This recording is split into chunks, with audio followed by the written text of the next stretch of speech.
Hey guys, welcome back. You're still tuned into Trading Hour, and let's bring you some exclusive opinion now. Lata caught up with Lucy Baldwin, the Global Head of Markets Research and Equity Advisory of Citi, on the sidelines of the India Investor Conference, and began by asking her how the strong US jobs data really changes Citi's view on what the Fed might do going forward. So let's listen into that.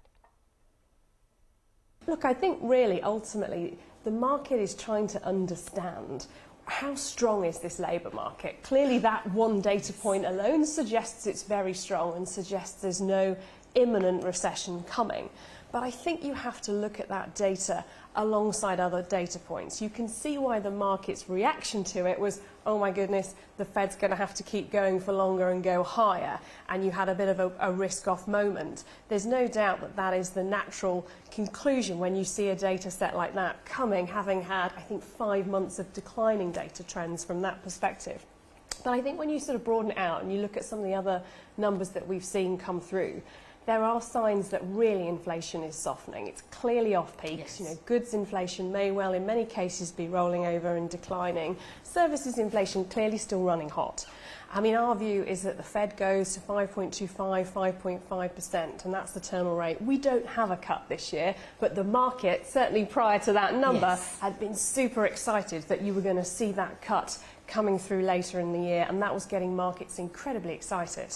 What's the view on emerging markets? Will EM funds, or would you advise smart money to chase EMs this year rather than DMs?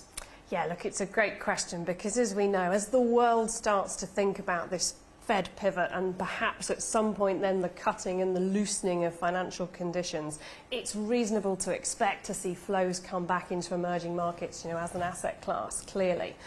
And I think, you know, in particular, when we look at emerging markets, although we're neutral in aggregate, there's a lot to like. You know, India is a phenomenal example of that, you know, and here at the conference today, we've been talking about the long-term structural benefits here in India. We think India can grow at 6–7% a year. It's very diverse. It's very sustainable growth. But the truth is, as we know, after, you know, a good run of equity outperformance, the market valuations are quite elevated.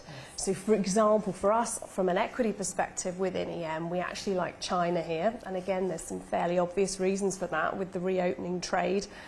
You know, clearly from a central bank perspective, China's at a different end of the spectrum to most of the world, where most of the developed markets, as we know, have been on a phenomenal hiking path, and indeed many EMs, including LATAM.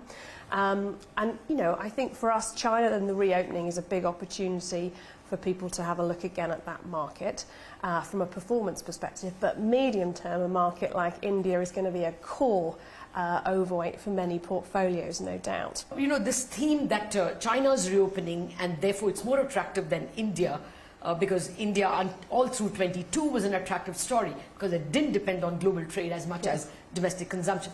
That theme, hasn't it played out? Because from October to today, Indian equities are a good 6–7% cheaper, and China, I understand, is like almost 20% more expensive, if not more. So has the difference played out, or is there more of China over India? Yeah, and it's a good question, because some of these are also debates around the short term versus the medium term. Because to your point, you know, we think, for example, India is going to be the fastest growing large economy in the world between 22 and 27, which is phenomenally interesting. And that's a core part of why medium term we know it's going to be an important holding for many clients.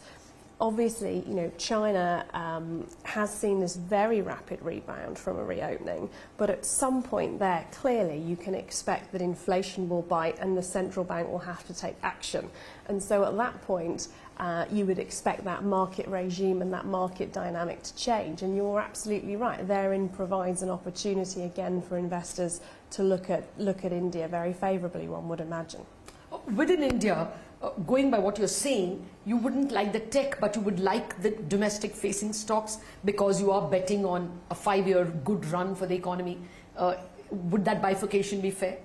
Yeah, I think you know, India is such a fascinating market because it's not a one-trick pony, as it were, right? You've got an incredibly strong services sector, and to your point within that, it's become this tech and innovation hub for the world, not just domestically, very strong, and obviously we all know about the many exciting unicorns here in India, which of course will become back again as a focus for capital markets as activity returns.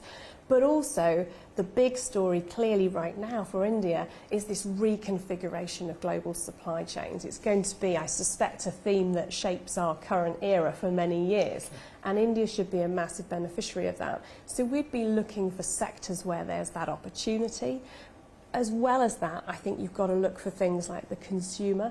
I mean, we know, again, you have a wonderful growing middle class. You're going from this sort of pyramid shape to a diamond shape, and all the associated consumer spending characteristics that come with that around clearly premiumisation, organisation within urban sectors as well as the rural journey. And that's really very exciting. So we look for those things, as well as, of course, you know, some of the broader themes around things like the energy transition. Okay, now a final question. I don't know if in the last 24 hours or 48 hours that you must have been thinking about India and the investor meet, you may have come across the word Adani.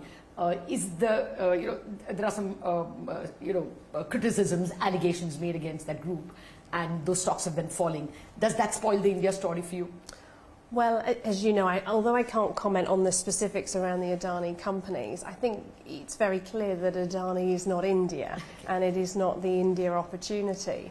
Of course, for all growth markets at this phase of the journey, any issues that look like this will always be treated with questions from investors around resilience, around, you know, clearly governance and clearly that political stability. And I think, you know, certainly we've always found that India is scored very highly from the governance perspective, and indeed seems to continue on the improving trend.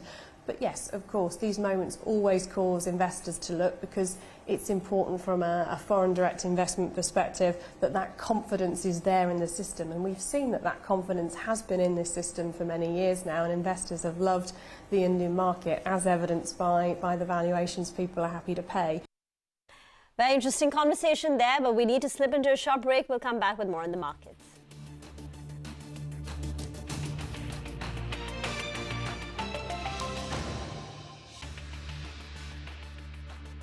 cheese dosa, masala dosa.